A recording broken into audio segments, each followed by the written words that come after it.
We live in an age obsessed with control. We plan, predict, and pursue certainty with unshakable conviction. We map out every detail of our lives, our careers, relationships, health, and even our moods, as though existence were a machine that obeys the will of our hands. But beneath this illusion of mastery lies a quiet truth. We control far less than we think, and yet that is not a tragedy. This idea was not born in modern psychology or self-help books. It was whispered thousands of years ago by a man named Epictetus, a slave-turned-philosopher, who taught that peace is found not in controlling the world, but in mastering our response to it.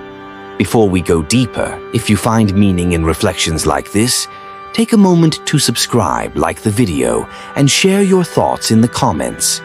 Tell me what control means to you, and whether you've ever felt the weight of trying to hold life too tightly.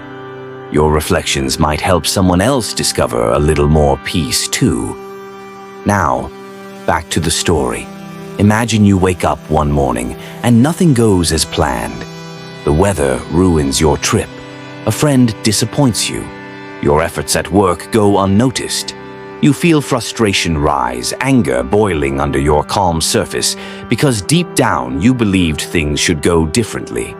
That's the illusion of control in its purest form, the belief that the world owes us alignment with our will. Epictetus would have looked at your frustration with compassion and then said, "You desire things to happen as you wish, but you should wish them to happen as they do." At first, this sounds passive, even fatalistic, but it is, in truth, the key to freedom. Control is seductive. It gives the ego a sense of safety, the comforting illusion that chaos can be managed.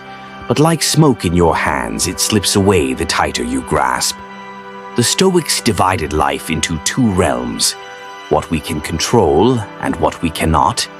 What we can control, our judgments, our choices, our attitude, our actions. What we cannot control, the past, the future, the opinions of others, fortune, fame, and fate.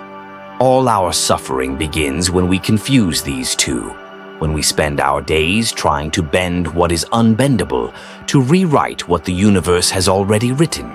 Think of a sailor at sea. He cannot command the wind or waves, but he can adjust his sails. The Stoic sailor does not curse the storm. He learns to steer within it. Epictetus taught his students, "It's not what happens to you, but how you react to it that matters."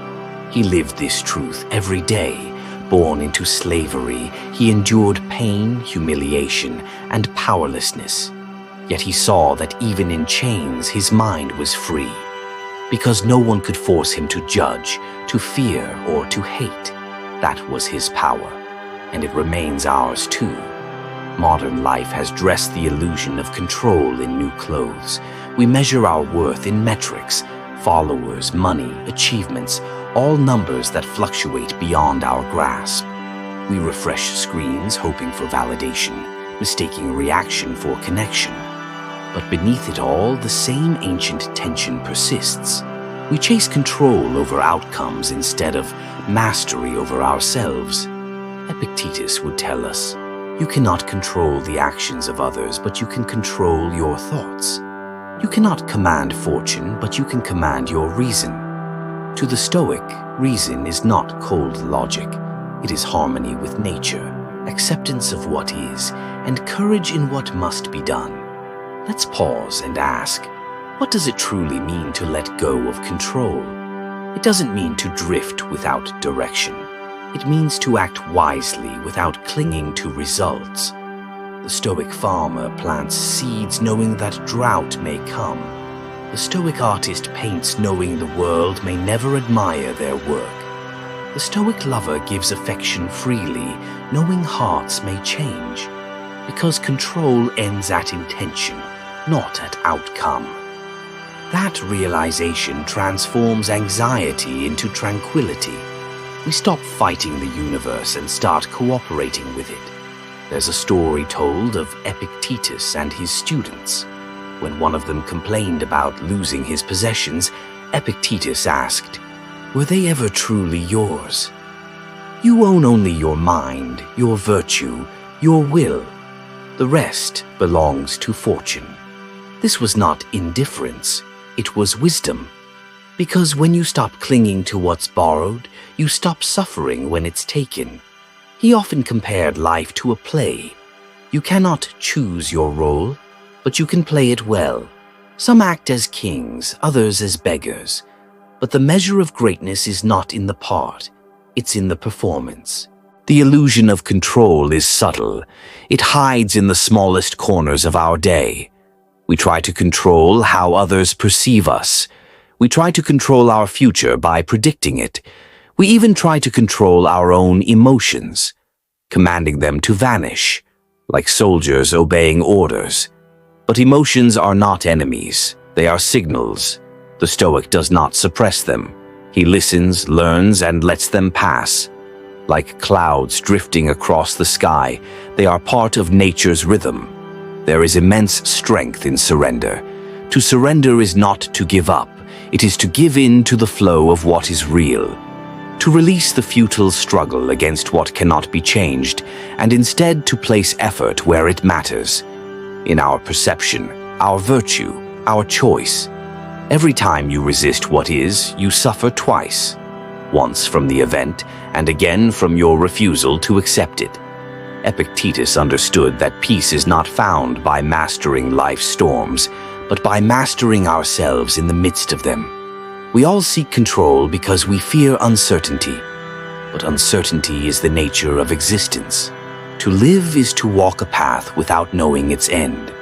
The Stoics invite us not to fear that truth, but to find beauty in it. They remind us, you were never promised control. You were promised the power of response. You were never promised permanence. You were promised the chance to act with dignity, even as things fall apart. And that, perhaps, is the deepest freedom of all. Take a moment and think. How much of your suffering comes not from events themselves, but from your insistence that they should be different?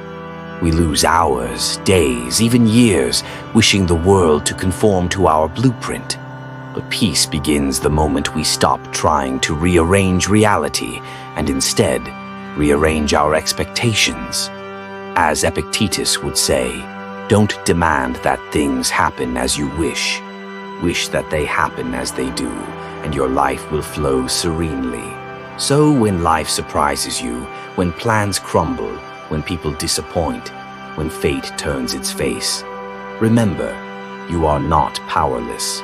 You still command your thoughts, your actions, your integrity. You can still choose patience over anger, gratitude over resentment, and understanding over fear. That is control, not over the world, but within yourself. And that is where freedom begins. Perhaps control was never meant to be conquered, only understood. Perhaps life is not a puzzle to solve, but a rhythm to dance to. When we release the illusion, we find truth. When we stop clinging, we finally hold peace. If this reflection moved you, take a deep breath. Let go of what you can't control and nurture what you can. That simple act may change everything.